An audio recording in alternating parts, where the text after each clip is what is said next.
of this is hidden. You remember I always talk about the iceberg, right? All we see is the tip of the iceberg. It's what's beneath the surface that nobody can see.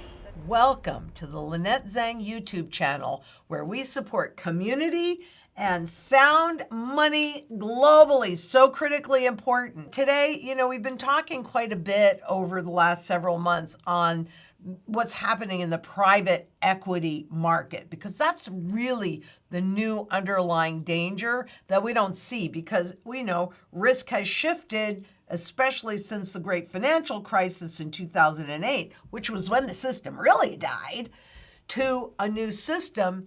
And private credit, well, it's grown quite a bit. Let's just dive right in.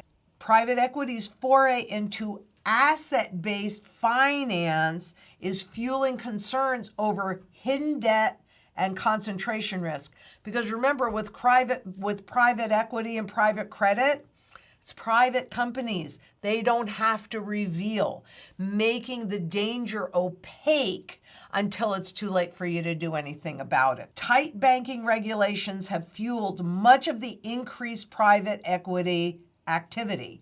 So the banks have shifted some of that risk into private equity. They've stepped away from it. Private equity has gone in. Banks are regulated. Private equity is not regulated.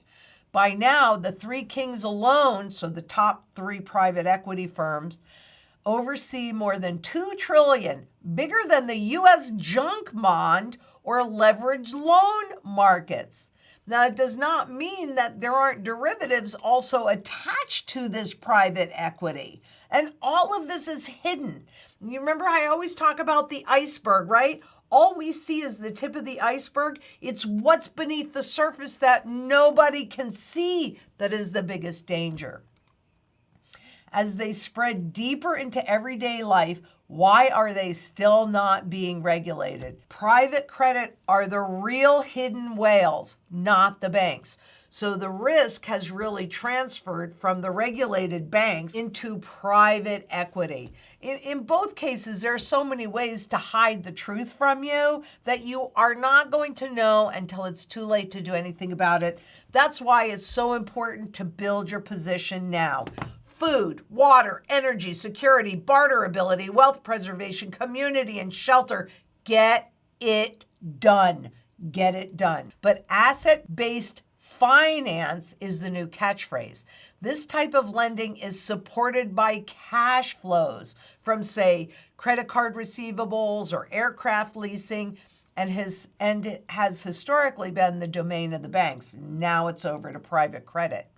But alternative managers' foray into the likes of auto loans, credit card debt is raising eyebrows. In fact, Moody's Investment Services spelled out two issues.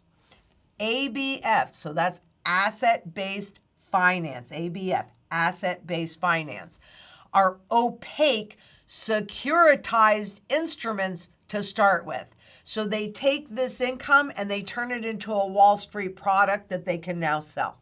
Okay. The involvement of private credit funds can build additional hidden leverage, especially if managers are allowed to enhance their returns with borrowings. So this is debt that you can't even see, but yet it's been turned into a financial product. So you're taking all the risk and you're paying all of these fees. And you're, what happens when this thing goes south? Who do you think loses? But more importantly, the agency is concerned about concentration risk, where a few large private equity houses are responsible for a fast-evolving financial ecosystem and thus having an outsized influence in the economy. I mean, it's always the way that it happens.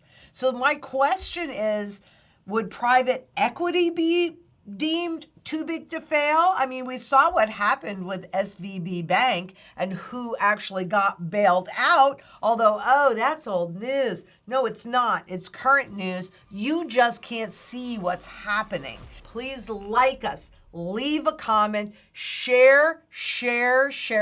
And until next we meet, please be safe out there. Bye-bye.